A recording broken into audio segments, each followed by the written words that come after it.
It took you. Yeah, but you said 3:30. I want first to introduce to you two of my nieces.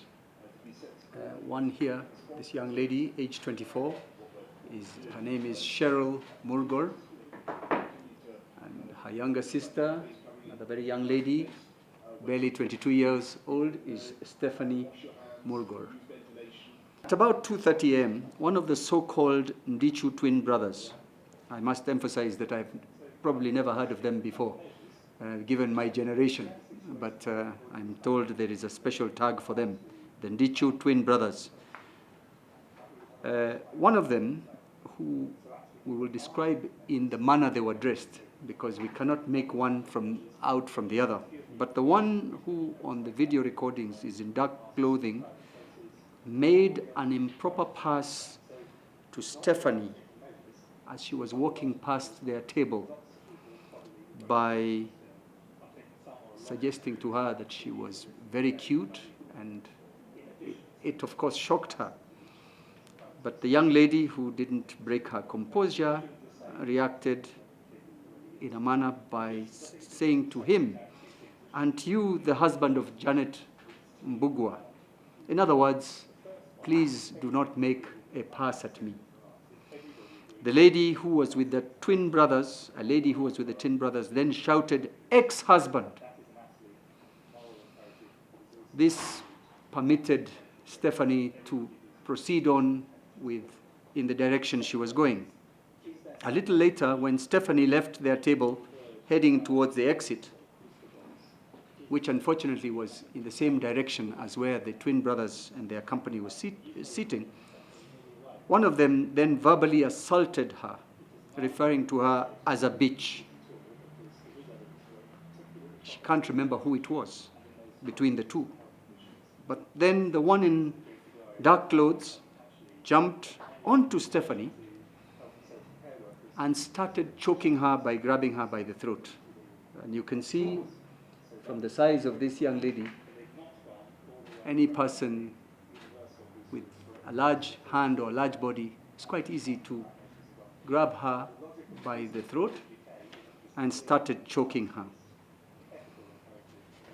When her boyfriend, who saw this, her boyfriend is called Samuel, saw what was happening, he attempted to rescue her, but he was also grabbed by the throat. And both of them were in this very awkward and very painful situation when, after a few seconds, he let two of them go.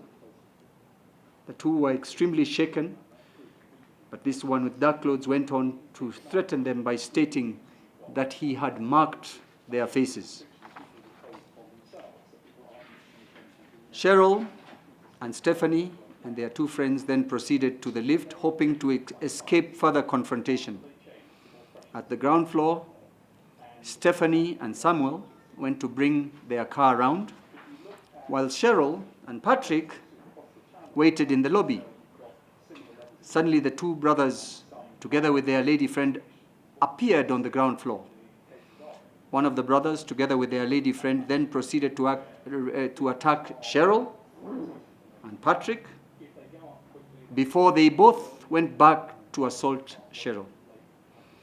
During the incident, the brothers threatened to shoot them. It is fortunate that the hotel security, and later on, after a few minutes, the Kenya police were able to intervene and save the victims from serious injury, if not death. So I wouldn't say that I'm very sure what made them react in that way, but since I recognized them from social media, one of them being Janet Mbugua's husband, and it came out recently that it's her ex-husband, yeah? So that led to all this happening. So I was strangled, basically I was strangled, and till today I'm struggling to swallow. I'm having a hard time swallowing. It's a very traumatic experience, yes, because I had done nothing wrong, and for someone to react that way, that is a very scary experience. When my sister was being strangled, I was heading downstairs to wait for them at the lobby, to wait for her and her boyfriend downstairs. Then all of a sudden there were people there to attack me. Yeah. I did not know these people, and they came out of nowhere. I did not know what had happened to my sister, but I was being attacked. And in the video that you have all seen, you can see me screaming because one of them is biting my hand, while the other is hitting my head. After the intervention, while the Ndichu brothers then pleaded with Sami not to pay for, to be allowed to pay for the damage to the car, Sami accepted a payment of, was it 110,000? 110,000 shillings for the damage to the two mirrors and a dent. One of the brothers, pardon a small mistake, proceeded to pay by M-Pesa, after which the two brothers proceeded back into the hotel, as though they were staying in the hotel. However, immediately thereafter, the transaction, the M-Pesa transaction, was reversed. At no point whatsoever did the two young ladies accept any compensation for the assault or injury to themselves. Straight after the traumatic incident, Cheryl and Stephanie, who were extremely shaken, went and made a report at Akila police station. P3 forms have since been issued for the injuries, which include a bite injury on Cheryl. Can you just show it? She was bitten, she believes, by one of the brothers, and I hope she has since had a tetanus jab. And the injuries on Stephanie include tenderness to her neck even as we speak. She is still suffering pain and tenderness as she swallows.